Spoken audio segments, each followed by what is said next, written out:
Good evening, everyone. Is my voice and video clear? Voice और video clear है?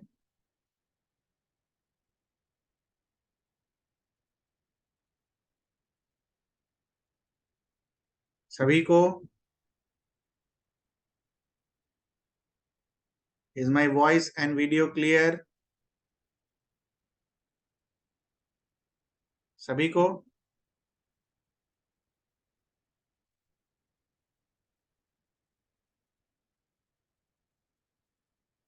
So let's start with this cabinet mission. Okay. So, cabinet mission, उस समय जो सरकार थी cabinet mission के time पर, ठीक है, it will be a very short session, 20-25 minute में हो जाना चाहिए, 4 टॉपिक्स पढ़ने में। कैबिनेट मिशन, उस समय जो ब्रिटेन में सरकार थी, it was under the leadership of Clement Attlee. Okay, it was under the leadership of Clement Attlee. इसीलिए एटली गवर्नमेंट ने अनाउंस किया कैबिनेट मिशन कब बनाना है, फरवरी 1946 में अनाउंसमेंट हुआ, फरवरी 1946 में कैबिनेट मिशन बनाना है। और ये जो कैबिनेट मिशन था, it was a 3 membered body. तो इसमें लोग कौन के? Sir Pethick Lawrence, Stafford Cripps और एवी अलेक्जेंडर। तीनों थे कौन कौन? ये जो पैथिक लॉरेंस है, ये बेसिकली कौन थे? Secretary of state for India. ध्यान रखिएगा, secretary of state for India कहां बैठा रहता था? लंदन में। स्टैफर्ड क्रिप्स ऑलरेडी एक बार आ चुके थे, दोबारा आ रहे हैं। तो Stafford Cripps was basically the president of board of trade. Okay, and the third one is AV Alexander. AV Alexander कौन थे? First lord of admiralty. ठीक है, तो एडमिरल एक पोस्ट था, तो उनके पहले थे ये। नाम याद रखिएगा, पैथिक लॉरेंस, स्टैफर्ड क्रिप्स और एवी अलेक्जेंडर। कैबिनेट मिशन का चेयरमैन कौन था? Obviously secretary of state sir Pethick Lawrence. Clear है? नाउ कैबिनेट मिशन ने काफी सारे प्रपोजल दिए, उनमें से एक प्रपोजल था कि कॉन्स्टिट्यूएंट असेंबली तुरंत बनाई जाए और ट्रांसफर ऑफ पावर किया जाए इंडिया को। ठीक है, कॉन्स्टिट्यूएंट असेंबली बनाई जाए जो कि कॉन्स्टिट्यूशन बनाएंगे इंडिया का। ठीक है, तो इसका decision was given by whom? This cabinet mission. ठीक है, तो आप क्या देखते हो, कॉन्स्टिट्यूएंट असेंबली बनाने के लिए क्या होगा? Elections.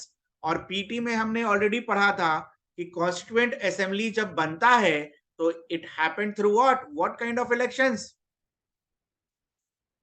It happened through indirect elections. It happened through what? Indirect elections. Okay, तो जुलाई 1946 में इलेक्शंस होते हैं और फिर कॉन्स्टिट्यूएंट असेंबली बनती है। तो कॉन्स्टिट्यूएंट असेंबली जो बना है वो कैसे बना है? Under cabinet mission plan. ध्यान रखिएगा, वहां पर भी हमने आपको बताया था, constituent assembly was formed under cabinet mission plan. ठीक है, कॉन्स्टिट्यूएंट असेंबली के साथ साथ आप और क्या देखेंगे कि इंटरीम गवर्नमेंट भी बनता है। ठीक है, कॉन्स्टिट्यूएंट असेंबली के साथ साथ आप क्या देखेंगे? Interim government. इंटरीम गवर्नमेंट का मतलब क्या हो गया? मीनवाइल में, मेक शिफ्ट गवर्नमेंट। ठीक है, कि जब तक पूरा ट्रांसफर ऑफ पावर नहीं हो जाए तो देख रखाव के लिए कोई होना चाहिए ना, तो that is what interim government is. ठीक है, नेक्स्ट यू सी कि ये जो इलेक्शंस वगैरह होते हैं जुलाई 1946 में, उसी समय नेहरू जी का एक स्टेटमेंट आता है कि कॉन्स्टिट्यूएंट असेंबली जो बनेगा that will be a sovereign body, और चूंकि ये सोवरेन बॉडी होगा तो it will be free to take any decisions. तो free to take any decisions का मतलब क्या, भारत में पार्टीशन होगा या नहीं होगा ये कौन डिसाइड करेगा, कॉन्स्टिट्यूएंट असेंबली। ऐसा नेहरू ने स्टेटमेंट दिया। ठीक है, तो नेहरू जी ने जब ये स्टेटमेंट दिया तो आप क्या देखते हो, इस स्टेटमेंट के अगेंस्ट में जिन्ना जी लॉन्च करते हैं direct action from August 16 to achieve Pakistan. Direct action was basically a call given against this statement given by Nehru. क्यों ऐसा किया उन्होंने, क्योंकि देखो कॉन्स्टिट्यूएंट असेंबली में जब बनेगी तो ज्यादा मेंबर्स किसके होंगे, कांग्रेस के होंगे। तो क्या कांग्रेस कभी भी पार्टीशन होने देगी, नहीं। कांग्रेस अगर पार्टीशन होने नहीं देगी तो क्या जिन्ना जी का सपना पूरा हो पाएगा। ठीक है, क्लियर है ये चीज। देखो ऐसे नहीं सोचने का कि ये सर आप जिन्ना के आगे जी क्यों लगा रहे हैं, इतने बड़े पर्सनालिटी तो नहीं थे। बट उस तरीके से नहीं सोचते हैं, क्योंकि जब आप हिस्ट्री पढ़ते हो ना, हमेशा it's always about what, protecting your protecting your community. Okay, तो आप उनके लेग में जाकर अगर आप सोचोगे तो he was rightfully demanding for that. Okay, but Indians के परस्पेक्टिव से, मतलब कांग्रेस के परस्पेक्टिव से आप देखोगे तो वो गलत था। ठीक है, तो बीच में काफी सारी ऐसी सारी चीजें होती हैं जो हार्ड लाइन लेने पर मजबूर कर देता है लोगों को। ठीक है, तो इस तरीके से चीजों को सोचना है। ओके, हिस्ट्री में कोई इमोशनल होने की जरूरत नहीं है, जो है सो है, जो सच्चाई है सो सच्चाई है। ठीक है, क्लियर है ये चीज। तो ऑब्वियसली अपनी जान पर जब बनाएगी किसी की भी, हमारे ही और आपकी जान पर बनवाए तो क्या आप सोसाइटी का सोचेंगे, आई डोंट थिंक सो। ठीक है, तो it's a human nature, you can not do anything about that. ठीक है, तो direct action was plan against this Nehru's statement. फिर इंटरिम गवर्नमेंट बनता है, डायरेक्ट एक्शन जब होता है तो आप क्या देखते हो कि कम्युनल राइट्स होते हैं। ठीक है, कम्युनल राइट्स होते हैं। Important centres of communal riots Calcutta, Bombay, Noakhali, Bihar and Garhmukteshwar in United provinces. ठीक है, nobody will ask you all this. तो ये सारे कम्युनल राइट्स होंगे।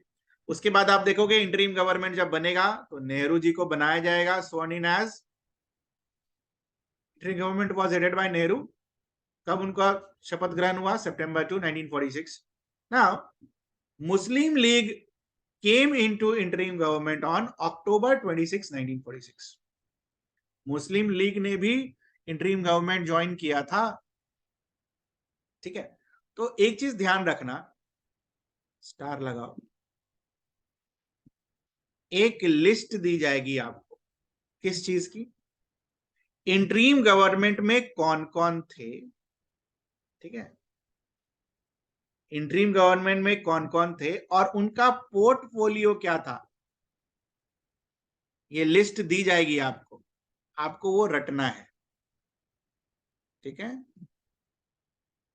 ना चाहते हुए भी रटना है वो, कौन थे, कौन लोग थे। ठीक है, उनमें से कौन मुस्लिम मेंबर्स थे, कौन इंडियन नेशनल कांग्रेस में के मेंबर्स थे, और किनका क्या पोर्टफोलियो था। क्योंकि आप देख रहे हो इंटरिम गवर्नमेंट में दोनों ही है, कांग्रेस भी है और मुस्लिम लीग भी है। कांग्रेस ने पहले बनाया, मुस्लिम लीग बाद में एंट्री मार। ठीक है, बट इंटरिम गवर्नमेंट में आने के बाद भी आप क्या देखते हो कि Muslim League continues to boycott constituent assembly. Even the first session of the assembly, already polity में देखा था, was not attended by Muslim League members. तो इसीलिए बस खाली ऑब्जेक्टिव रेजोल्यूशन पास करके छोड़ दिया गया। ठीक है, तो ये पूरी कहानी थी कैबिनेट मिशन की। कैबिनेट मिशन में किसी को कुछ पूछना हो, anything you would like to ask with respect to cabinet mission?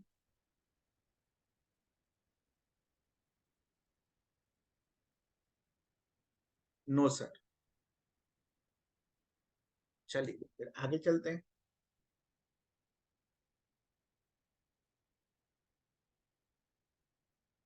13 को पास हुआ था सर, कौन सा रिजोल्यूशन?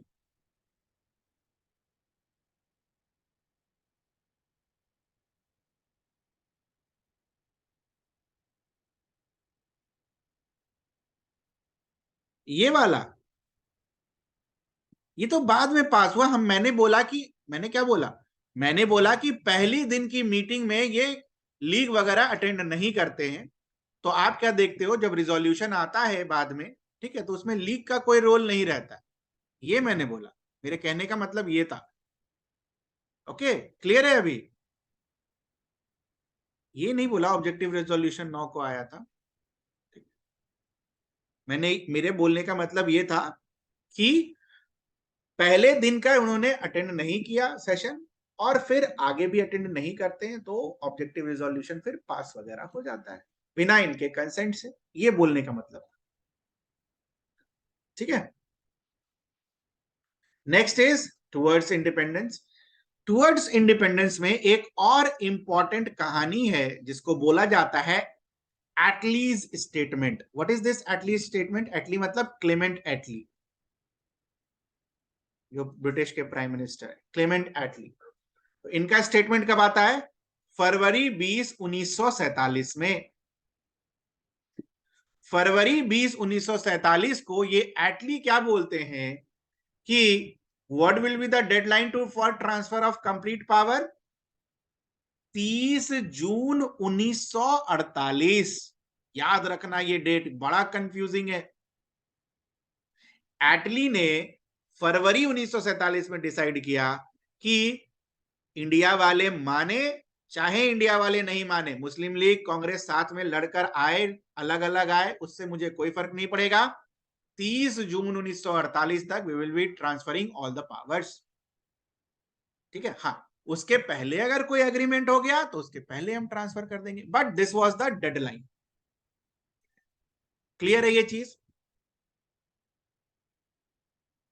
इसी क्लेमेंट एटली के स्टेटमेंट में था कि वेवेल को रिप्लेस कर देंगे Lord mount baton.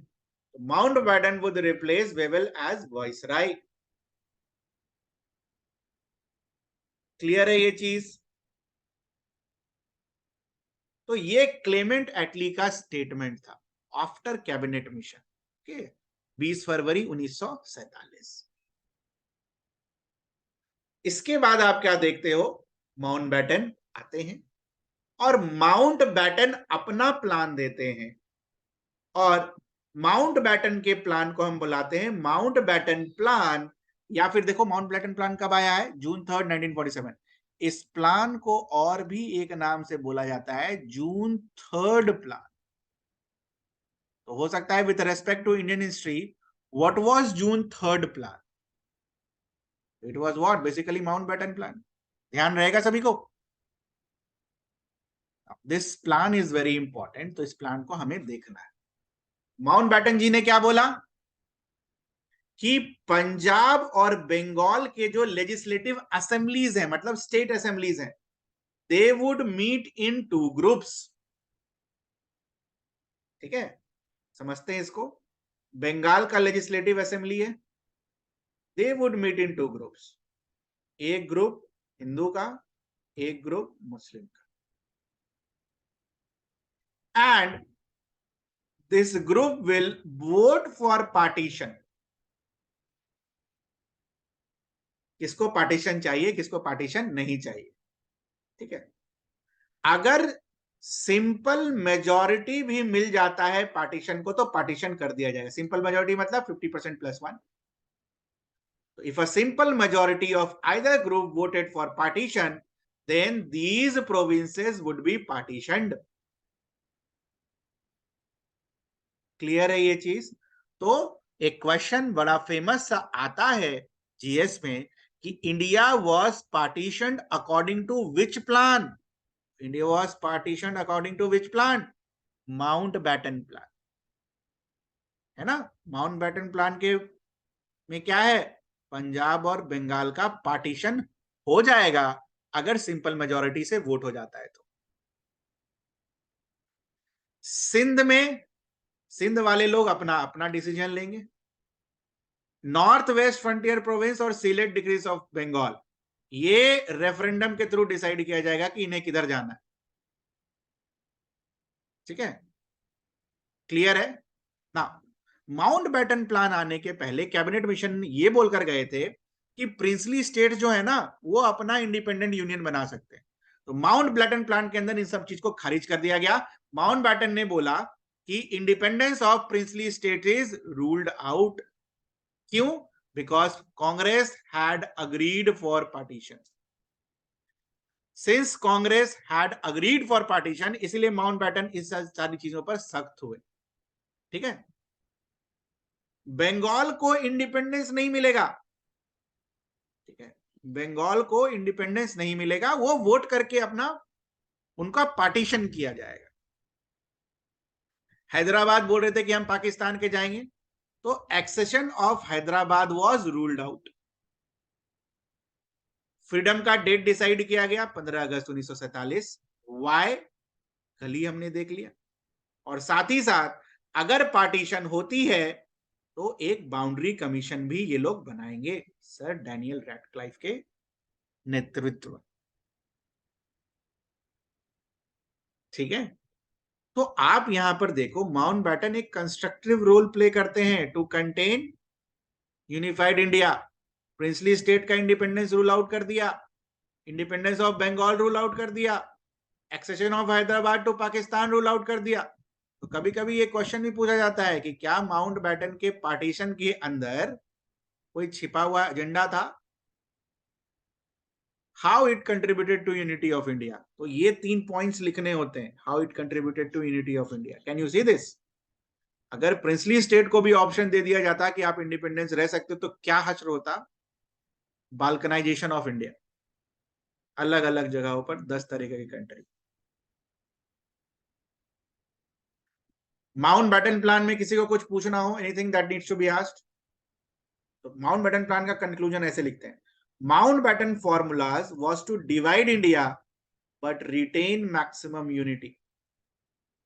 Very important statement.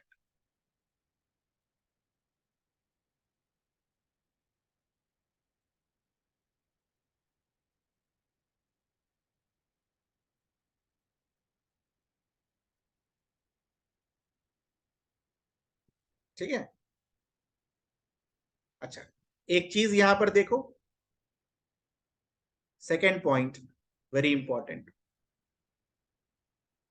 In case of partition, there will be 2 dominions and 2 constituent assemblies.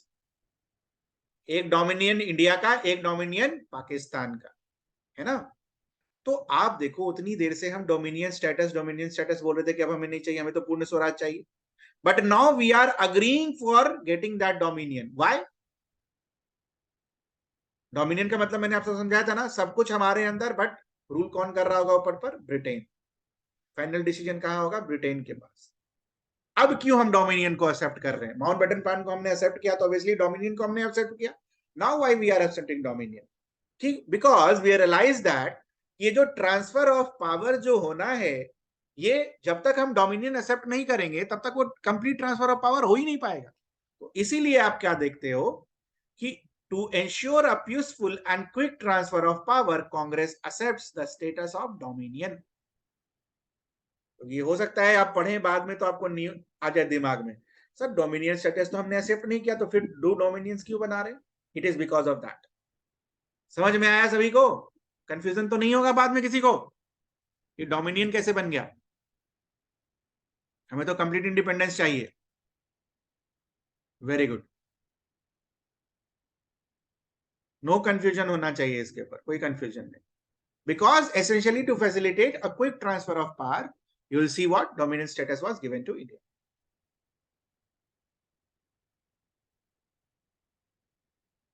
And the last one is Indian Independence Act. ठीक है, तो जून 3 को प्लान आया, माउंटबेटन प्लान, पूरा रेफरेंडम वगैरह जो भी होना था सारी चीजें हो गई। ठीक है, तो on July 5, 1947 British parliament pass the Indian independence act. ये सारे डेट याद होने चाहिए। Which was based on what? Mountbatten plan, जून 3 को जो ऑलरेडी आ चुका था। Act got royal assent, queen ने साइन कब किया? On June 18, 1947। ब्रिटिश पार्लियामेंट ने कब पास किया? जुलाई 5। अरे ये क्या हो गया यार, ये कुछ गड़बड़ है डेट का। आई थिंक इट्स, ये जुलाई 18 है यार, ये जुलाई है। ओके, ये जुलाई है। ओके, करेक्ट कर लेना। ठीक है, टाइपिंग एरर हो गया होगा, please correct it. So correct करके जुलाई में कर देता हूं, हैंग हो गया थोड़ा सा। लेट्स सी, जुलाई 18। जून में तो माउंट बैटन जी का प्लान चल रहा है, कहां से जून में होगा? ठीक है, तो July 18, 1947 it got royal assent and the act was implemented on 15 August 1947। Implement कब किया गया? 15 अगस्त 1947। और जैसा कि माउंट बैटन ने बोला था, दो इंडिपेंडेंट डोमिनियंस बनते हैं, एक इंडिया का और एक पाकिस्तान का। तो दोनों डोमिनियन के लिए एक एक गवर्नर जनरल होगा। ठीक है, ये इंपॉर्टेंट है। Till a new constitution was adopted by each dominion, the governments of two dominions were to be carried out on in accordance with which act? Government of India act of 1935। ध्यान रखिएगा, जब तक नया संविधान नहीं आ जाएगा तब तक क्या होगा? कौन से एक्ट के तहत काम चलेगा? Government of India act of 1935। तो इस इंडिपेंडेंस एक्ट के तहत इंडिया को आजादी कब मिली? 15 अगस्त 1947 को। और जिस दिन आजादी मिलती है तो lord Mountbatten continues to be governor general of India, और गवर्नर जनरल ऑफ पाकिस्तान कौन बनते हैं? Jinnah. Lord Mountbatten is the first governor general of free India. याद रहेगा, पता है ना सबको? First governor general of free India कौन है? Lord Mountbatten. और इनके बाद कौन बनते हैं? सी राजा गोपालाचारी। तो he is the first Indian to become and the only Indian to become Governor General of India. Question clear है? First Governor General of Free India, answer is Lord Mountbatten. First Indian Governor General of Free India and only one, C Rajagopalachari. Total कितने governor general बने हैं? 2 of free India. Clear है? तो this was Indian independence act, और Indian independence act के तहत भारत को आजादी मिल जाती है 15 अगस्त 1947। सो 2 लिस्ट मुझे आपको देनी है, so I will give you those. Okay, so modern Indian history with respect to that it's done. In full detail जो भी आपको पढ़ना है, बात बाकी एक बार अच्छे से पढ़िए, और जो चीजों को सेपरेट करना है ना वो लास्ट में कीजिएगा, अभी नहीं, अभी पूरा पढ़िए। फिल्टरिंग आउट हम लास्ट में करते हैं। Okay, so anything that needs to be asked from today's session? Cabinet mission, Attlee का स्टेटमेंट, माउंटबैटन प्लान और Indian independence act. Anything that needs to be asked? और history gets completed. Okay, Bihar वाली already video हमने डाल दी है आपके लिए, और modern Indian history we have done it. Okay, I hope आप वो देख रहे होंगे।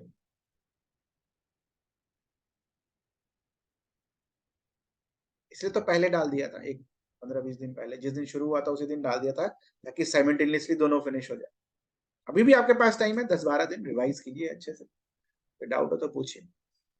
Now from tomorrow onwards will start with bio. Biology पढ़ना बाकी है, उसके बाद we will shift on to chemistry, and उसके बाद we will shift on to Indian geography. यही क्रम चलेगा बेटा। ये तीनों को कंप्लीट करने के बाद we will be doing those current affairs, फरवरी मार्च जो भी बचा हुआ है यार, फरवरी मार्च मई जून जुलाई जो भी बचा हुआ है। हाँ, इस करंट अफेयर्स को कंप्लीट करने के बाद वो जो छिटपुट सारी चीजें हैं आप मुझे बता देना, we will be doing that. तो ये हमारा कोर्स ऑफ एक्शन होगा फॉर नेक्स्ट 20 डेज। इसमें किसी को कुछ ऐड करना हो, एक बार पढ़ा लेने दो, उसके बाद ऐड करना। अभी 20 दिन पहले तो पढ़ो, भी और कंटेंट अभी बनेगा। बायो केमिस्ट्री, इंडियन ज्योग्राफी, फिर करंट अफेयर्स। इसके बाद तो कुछ बचता नहीं है, बाकी तो टेस्ट देना है आपको, टेस्ट दीजिए, खुश रहिए। That will be all from my side for today's class. किसी को कुछ पूछना हो तो बताइए, नहीं तो रिवाइज कीजिए, टाइम इज रनिंग आउट। ठीक है, डन।